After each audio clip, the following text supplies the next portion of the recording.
Здравей, не искам да те питам как си ти, с безумно минало и без мечти. Човек живее сякаш ден за ден, свят студен.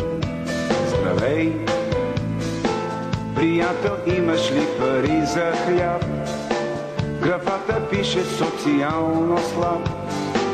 А ти си лекар, журналист, поет, учител и артист. Бил сутрин до мрак, мъкнеш кръста си пак, може би изоставен от Бога. Лъкан, но търпелив, удрян, но издържлив, уморен, ранен, но все пак жив.